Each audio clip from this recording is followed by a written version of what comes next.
दूसरे दिन से व्यापारी ने अपना सांसारिक कार्य आरंभ कर दिया। उसने सबसे पहले उधार का धन वापस किया।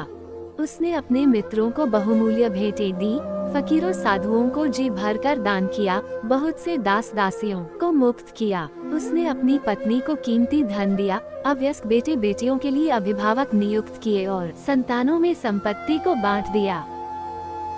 इन सारे प्रबंधों में 1 वर्ष बीत गया और वो अपनी प्रतिज्ञा निभाने के लिए दुखी मन से चल दिया। अपने कफन दफन के खर्च के लिए उसने कुछ रुपया अपने साथ रख लिया। उसके चलते समय सारे घर वाले उससे लिपट कर रोने लगे और कहने लगे कि हमें भी अपने साथ ले चलो ताकि हम भी तुम्हारे साथ प्राण दे दें। व्यापारी उन सबको धैर्य दिलाने के लिए कहने लगा, मैं भगवान की इच्छा के आगे सिर झुका रहा हूँ, तुम लोग भी धैर्य रखो। ये समझ लो कि एक दिन सभी की मृत्यु होनी है, मृत्यु से कोई भी नहीं बच सकता, इसलिए तुम लोग अपना काम करो। अपने सगे संबंधियों से विदा लेकर व्यापारी चल दिया और कुछ समय के बाद उस स्थान पर पहुंच गया जहां उसने जिन से मिलने को कहा था। वह घोड़े से उतरा और तालाब के किनारे बैठकर दुखी मन से अपने हत्यारे जिन की राह देखने लगा। इतने में एक वृद्ध पुरुष एक हिरनी लिए हुए आया और व्यापारी से बोला, तुम इस निर्जन स्थान में कैसे आ गए? क्या तुम नहीं जानते कि बहुत से मनुष्य धोखे से इसे अच्छा विश्राम स्थल समझते हैं और यहाँ आकर जिनके हाथों भांति भांति के दुख पाते हैं?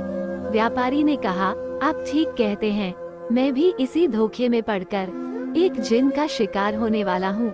ये कहकर उसने बूढ़े को अपना सारा चिट्ठा बता दिया।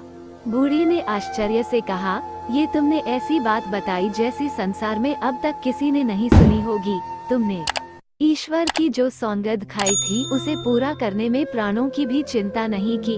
तुम बड़े सत्यवान हो और तुम्हारी सत्यनिष्ठा की जितनी प्रशंसा की जाए कम है। अब मैं यहाँ ठहर कर देखूंगा कि जिन तुम्हारे साथ क्या करता है।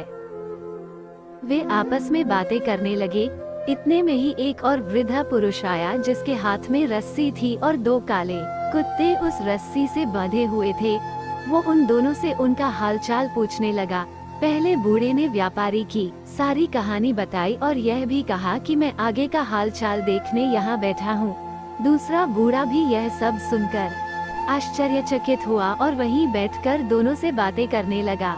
कुछ समय के उपरांत एक और बूढ़ा एक खच्चर लिए हुए आया और पहले 2 बूढ़ों से पूछने लगा कि यह व्यापारी इतना दुखी होकर यहाँ क्यों बैठा है। दोनों ने उस व्यापारी का पूरा हाल कहा। तीसरे वृद्ध पुरुष ने वहाँ ठहरकर इस व्यापारी का अंत देखने की इच्छा प्रकट की। वह भी वहाँ बैठ गया।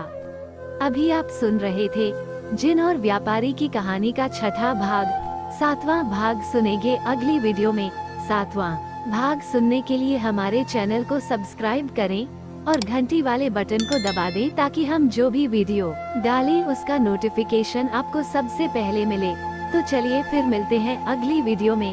तब तक के लिए जय हिंद, जय भारत।